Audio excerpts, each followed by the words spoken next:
Hola, ¿cómo están?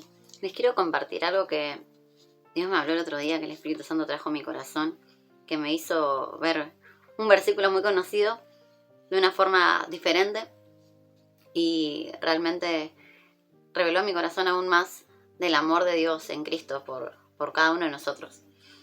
Y quiero leerles varios pasajes que hablan acerca de la enemistad del hombre contra Dios. Dice en Romanos 3:23, por cuanto todos pecaron, están destituidos de la gloria de Dios, o sea, están apartados, están separados.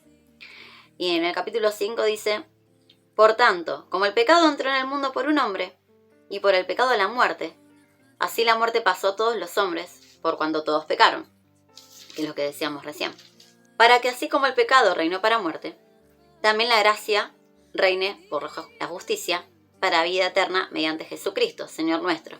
Pues si por la transgresión de uno solo reinó la muerte, mucho más reinarán en vida por uno solo, Jesucristo, los que reciben la abundancia de la gracia y del don de la justicia. Porque la paga del pecado es muerte, pero el regalo de Dios es vida eterna en Cristo Jesús, Señor nuestro, ¿no? Y acá vemos esta oposición, ¿no?, entre la vida de Cristo y la muerte, entre la gracia y el pecado. En Corintios, en el capítulo 5, versículo 21, al que no conoció pecado, o sea Jesús, por nosotros lo hizo pecado, para que nosotros fuésemos hechos justicia de Dios en él. Unos versículos antes dice que Dios estaba en Cristo reconciliando consigo al mundo, no tomándoles en cuenta a los hombres sus pecados, y que Dios nos reconcilió consigo mismo por Cristo y nos dio el ministerio de la reconciliación. Entonces nosotros nos constituimos en embajadores en nombre de Cristo. Como si Dios rogara por medio de nuestro, les rogamos, decía Pablo, en el nombre de Cristo reconcíliense con Dios. En el libro de Santiago, dice en el capítulo 4, versículo 4 y 5, almas adúlteras, ¿no saben que la amistad con el mundo es enemistad contra Dios? Cualquiera entonces que quiera ser amigo del mundo, se constituye en enemigo de Dios. ¿O piensan que la Escritura dice en vano que el Espíritu que Él ha hecho morar en nosotros nos anhela celosamente? Y yendo a la carta de Primera de Juan, encontramos en el capítulo 12, el versículo 15, que dice, no amen al mundo ni las cosas que están en el mundo. Esto que decía Pablo, ¿no? De Santiago, perdón. De no ser amigos del mundo si queremos ser amigos de Dios. Dice, no amen al mundo ni las cosas que están en el mundo, porque si alguno ama al mundo, el amor del Padre no está en él. No sabemos que el amor del Padre es Cristo, ¿no? Y dice, porque todo lo que hay en el mundo, que son los deseos de la carne, los deseos de los ojos y la gloria de la vida, no provienen del Padre, sino del mundo. Entonces, a esto se refería, ¿no?, Santiago cuando decía la amistad con el mundo, ¿no? Tener en nuestro corazón estos deseos de la carne, de los ojos, de la vanagloria de la vida, y que esas sean como nuestra fuente de satisfacción, el gran tesoro, cuando en realidad debería ser el amor del Padre, que es Cristo. A esto se refería con constituirnos en enemigos de Dios si somos amigos del mundo, si estas cosas que leíamos acá son las que están en nuestra vida, en nuestro corazón, a las cuales les damos lugar, ¿no? Entonces, con estos versículos, Dios me mostraba y me recordaba, ¿no?, esta cuestión de que el pecado que entró a causa de la desobediencia del hombre nos constituyó en enemigos de Dios, ¿no? Pero miren lo que dice en Romanos 5, versículo 10. Porque si siendo enemigos fuimos reconciliados con Dios por la muerte de su Hijo, mucho más, estando reconciliados, seremos salvos por su vida. ¿Y cuál fue el versículo que quebrantó mi corazón en relación a esto? Está en Mateo 5, en el versículo 44. Está acá hablando Jesús, ¿no? Y a partir del versículo 43, que es un anterior, les dice a las personas que lo estaban escuchando, ¿no? Oyeron que fue dicho, amarás a tu prójimo y aborrecerás a tu enemigo. Pero yo les digo, amen a sus enemigos, bendigan a los que los maldicen, hagan el bien a los que los aborrecen, y oren por quienes los ultrajan y los persiguen, para que sean hijos de su Padre que está en los cielos. Y estaba leyendo este versículo y recordé todos los otros versículos que leí antes. Y dije, qué tremendo, ¿no? Porque hasta ahora cada vez que yo leía ese versículo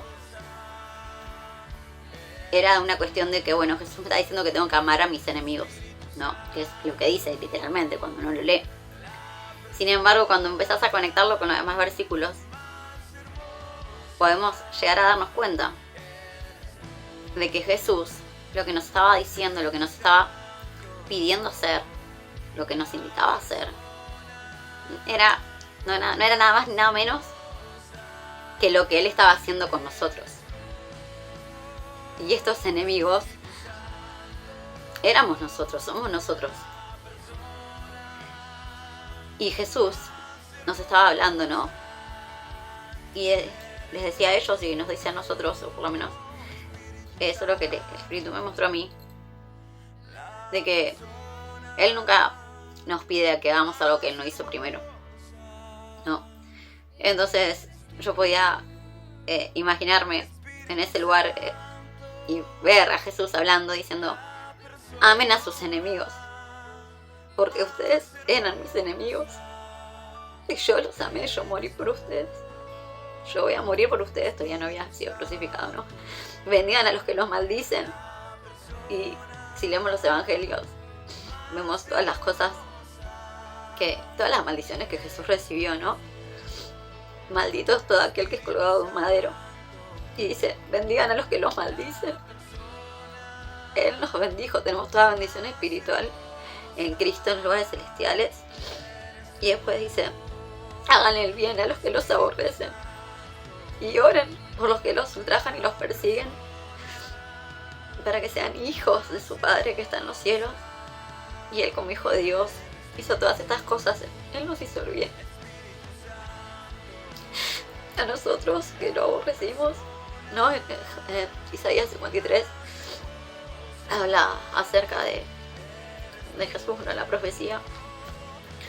Y dice, así la leo. Dice, mas Él llevó nuestras enfermedades, sufrió nuestros dolores, nosotros lo tuvimos por azotado y por herido de Dios y abatido, mas Él herido fue por nuestras rebeliones y molido por nuestros pecados. El castigo de nuestra paz fue sobre Él y por su llaga fuimos nosotros curados. Y en el versículo 7 dice, angustiado Él y afligido no abrió su boca. Como cordero fue llevado al matadero. Y como oveja delante de los trasquiladores se enmudeció y no abrió su boca.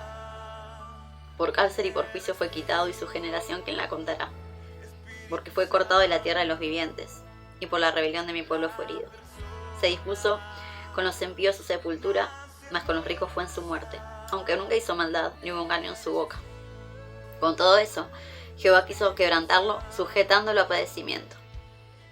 Cuando haya puesto su vida en expiación por el pecado, verá linaje, vivirá por largos días y la voluntad de Jehová será en su mano prosperada.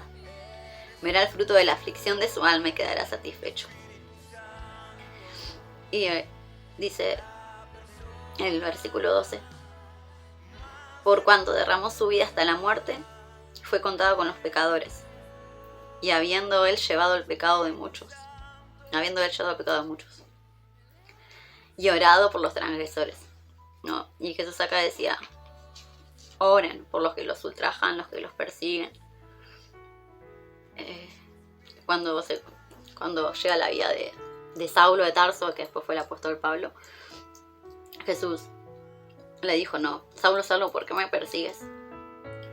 Y en Juan 17 también podemos leer cuando Jesús estaba orando por nosotros, dice que oraba al Padre y le pedía por aquellos que iban a creer por la palabra de sus discípulos. Y en otros pasajes habla acerca de que Jesús está constantemente intercediendo por nosotros, ¿verdad? Intercede delante de Dios por nosotros, es nuestro intercesor, el sumo sacerdote. Y eso fue lo que estuve reflexionando en estos días. Y cambia las cosas cuando uno ya no ve a esos enemigos de ese pasaje como los demás que me hacen daño a mí, sino como que yo era parte de ese grupo, y que Jesús me amó y me hizo bien, oró por mí, siendo todo lo que hablaba de esos enemigos, ¿no? Entonces, si podemos vernos a nosotros como los enemigos, si podemos ver el amor de Cristo por nosotros, ¿cómo nosotros no vamos a amar a nuestros enemigos? Siendo que esos, es parte de ese grupo, estábamos ahí nosotros, ¿no? Y fuimos rescatados de las tinieblas. Y Jesús es luz, Dios es luz, y dice que no hay ninguna tiniebla en Él. Por eso habla de que no hay comunión entre la luz y las tinieblas. Y nosotros sabemos que lo que es la enemistad significa el estar del bando contrario, digamos, ¿no? Estar completamente separados. Entonces, en Colosenses 2:14 dice que el acta que nos era contraria, que nos separaba, fue clavada en la cruz. Y fueron expuestos los principados y fueron humillados públicamente, gracias al sacrificio de Cristo y a su resurrección. Así que bueno, esto era lo que le quería compartir. Espero que sea de edificación para ustedes y que el Espíritu Santo les siga hablando y revelando cada día más este amor de Cristo, que Pablo decía que es imposible llegar a conocerlo. Es tan alto, tan ancho, tan profundo, tan largo, y excede todo conocimiento. Y por eso el Espíritu Santo cada vez nos va revelando más y más y más de su amor. Así que bueno, espero que haya sido de edificación para ustedes. Chao, chao.